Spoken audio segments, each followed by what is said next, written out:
1. 약세장 구원 투수로 떴다. 이른바 태조 이방원 테마에 편승한 투자자들의 얼굴엔 한박웃음이 피었다. 금리 인상, 경기 침체, 강달러 등으로 위기가 한껏 고조된 증시 상황에서도 태조 이방원 종목들만이 나홀로 질주하며 하반기 들어 20% 이상의 수익률을 올린 덕분이다. 이들이 경기 침체 공포를 피해갈 수 있었던 건 정부의 정책 발표와 글로벌 정치 상황으로 수혜가 기대된다는 전망이 대두되면서다. 아울러 반도체 주의 부진에 따른 반사효과로 상대적 투자 가치가 높아진 점도 호재로 작용했다. 경기 침체 우려도 이겨낸 태조 이방원.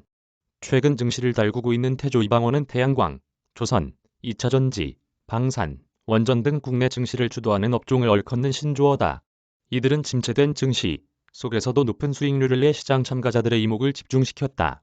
한국거래소에 따르면 코스피 지수가 8월 31일 기준 2472.05포인트로 6월 말 대비 5.98% 오르는 데 그쳤다.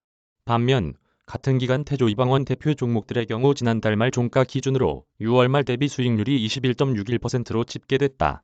이 가운데 방산 업종은 53.48%로 가장 높은 상승률을 자랑했다.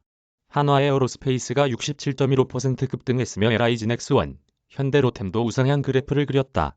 2차전지 평균 상승률은 23.26%를 기록해 두 번째로 높았다. 그중 포스코케미칼은 57.01% 뛰며 대폭 올랐다. LG에너지솔루션, 삼성 SDI 등도 두 자릿수 수익률을 기록했다. 태양광에서는 대장주인 한화솔루션은 38.76% 올랐다. 원전 업종에서는 일진파워가 20.06%로 두드러진 상승세를 보였다. 조선 업종에서는 현대미포조선이 27.45% 뛰었으며 한국조선해양이 3.51% 상승했다. 이들 업종은 수주 산업으로 분류되므로 매크로에 민감한 편이다. 보통 경기 상승 시기에 주가가 오르는 반면 지금과 같이 금리 상승, 경기 침체 국면에서는 기업 투자가 감소할 것으로 우려돼 주가가 탄력을 받지 못하는 경우가 대부분이다. 따라서 이번 태조 이방원의 상승 랠리는 이례적이라고 볼 수 있다. 정책 수혜 플러스 수주 잭팟의 한박웃음. 태조 이방원 테마가 시장 주도주로 우뚝 설 수 있었던 첫 번째 배경은 정책 수혜 기대감으로 지목된다. 우선 태양광, 2차전지는 미국 정부의 정책 수혜주로 꼽힌다.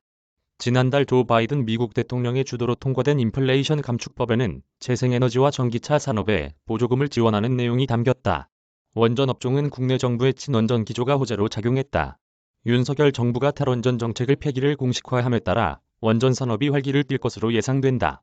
정부는 3조 원 규모의 이집트 엘다바 원전 수주 계약을 따내며 수출 물꼬를 텄다. 방산과 조선주는 잇따른 수주 계약 소식에 상승 탄력을 받았다.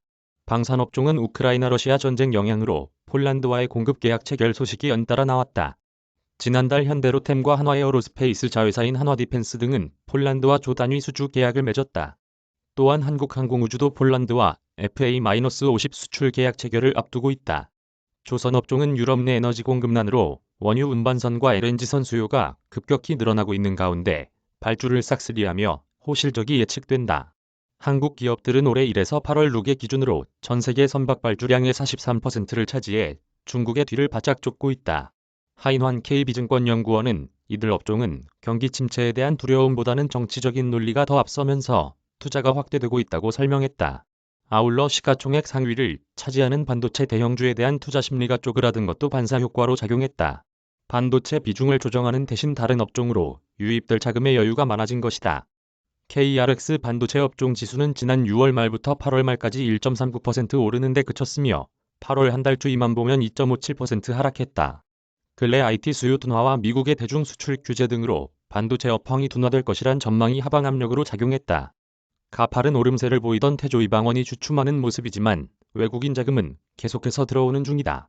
이번 달 외국인 투자자는 LG에너지솔루션, 한화솔루션, SK이노베이션을 순매수했으며 코스닥 시장에서는 2차전지 폐배터리 관련 주인 성일하이텍, 2차전지 소재주인 에코프로비엠 등을 담았다.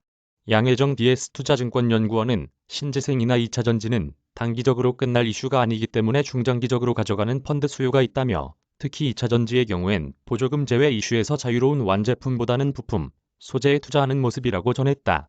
백지현, 비즈니스워치의 소중한 저작물입니다. 무단전제와 재배포를 금합니다.